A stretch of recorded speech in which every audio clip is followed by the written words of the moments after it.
What's up? Walk Talks with Matt. So, yeah, I can't really see because of the sun and these sunglasses.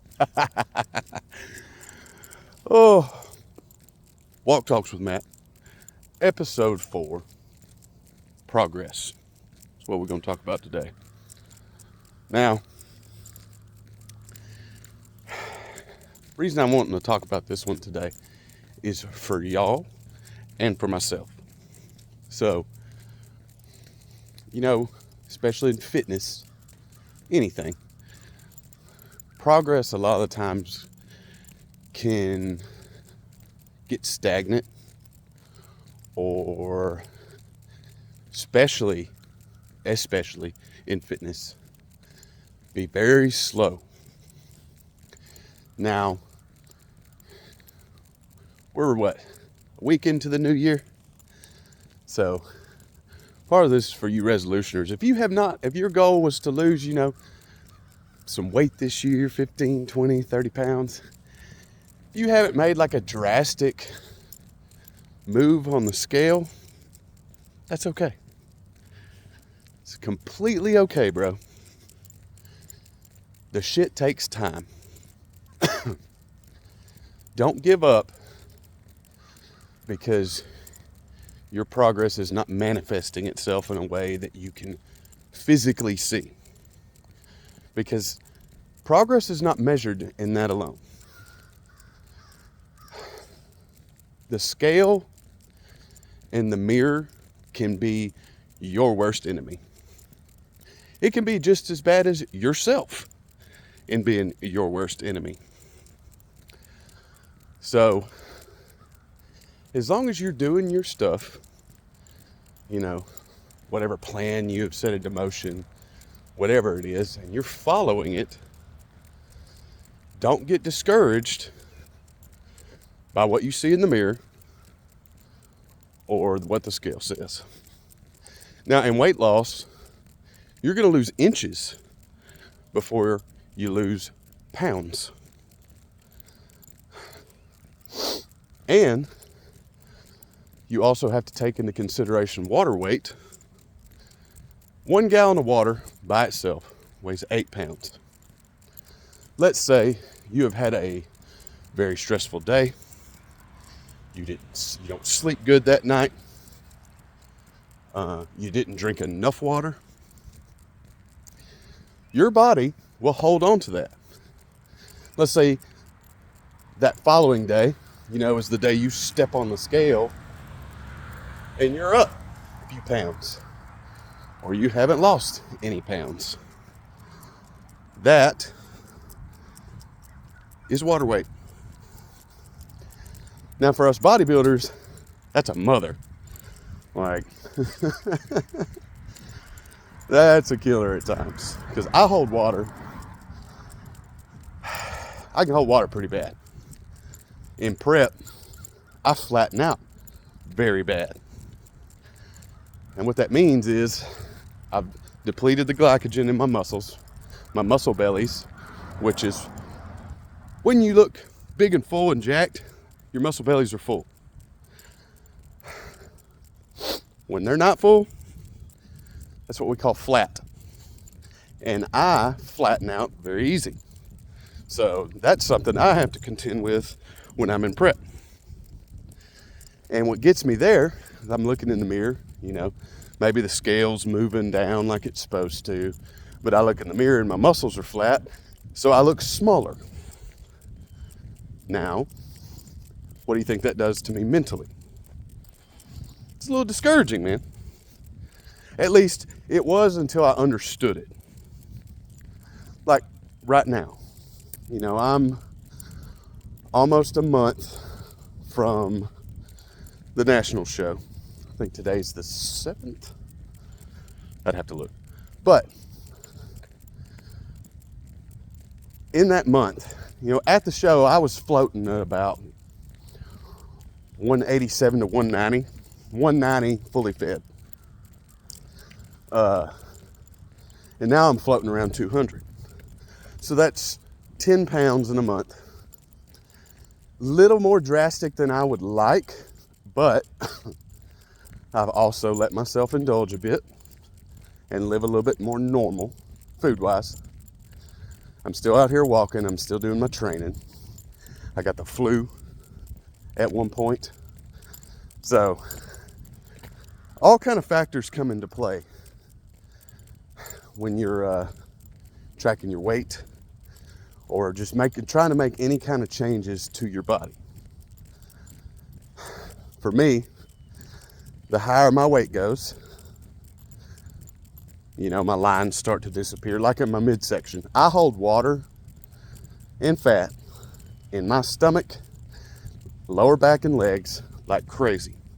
So what that means is, as I come up in weight, my lines there, which for those of you that don't know what that means, my definition, muscle tone there, starts to disappear. Like in my midsection right now, you can still see my top 4 abs, the shape of them.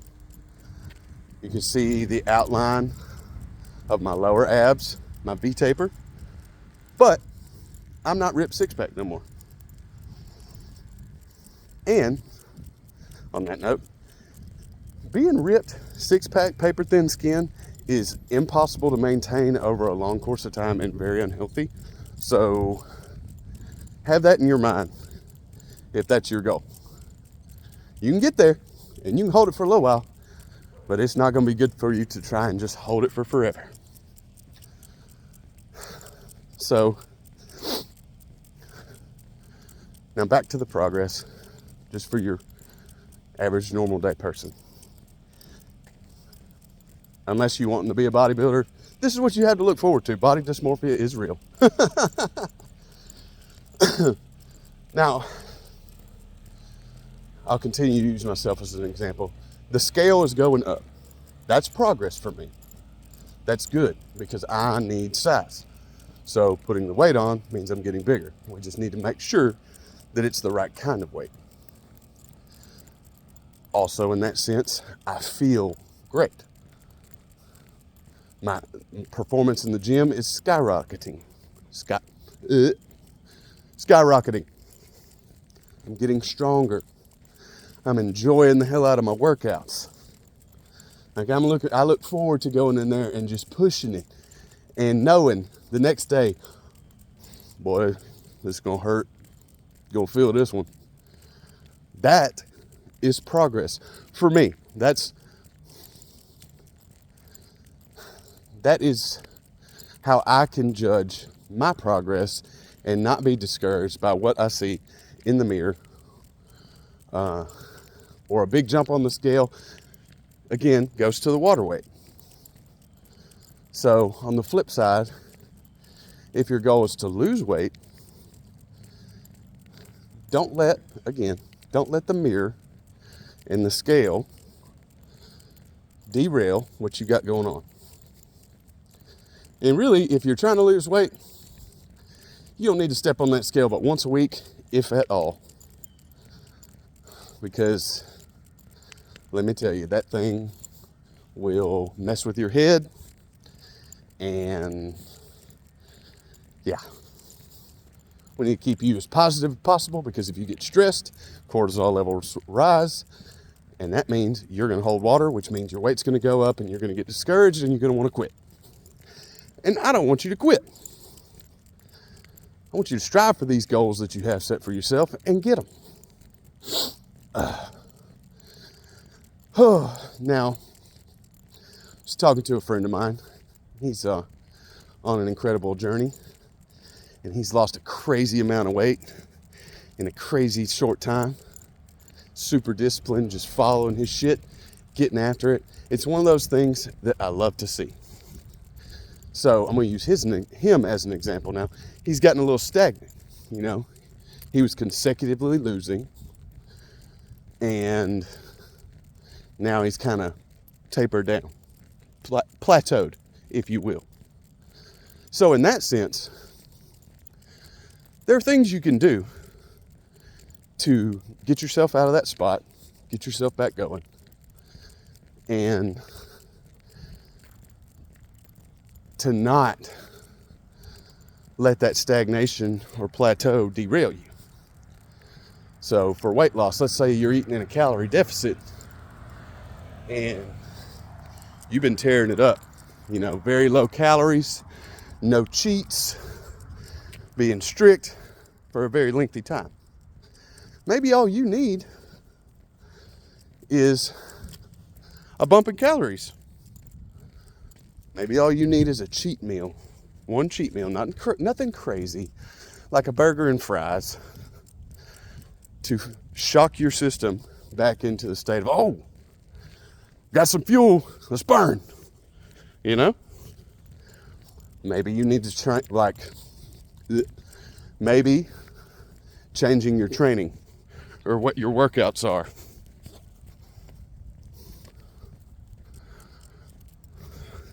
Sorry, my dog is, we're working on walking in a specific way and he's not liking it today. But, yeah, change your workouts. Shock the body. Pretty much any kind of plateau that you get into in fitness, all you really need to do, 90% of the time I would say, maybe less, but I'm going to go with 90, is shock your system. Force it back into work. Now, I don't mean shock it to where it's like, oh, I'm not losing weight, maybe I need to eat less. No, that is the wrong thing to do for a normal person. If you're a bodybuilder, yeah, you might have to in prep. You're actually going to in prep.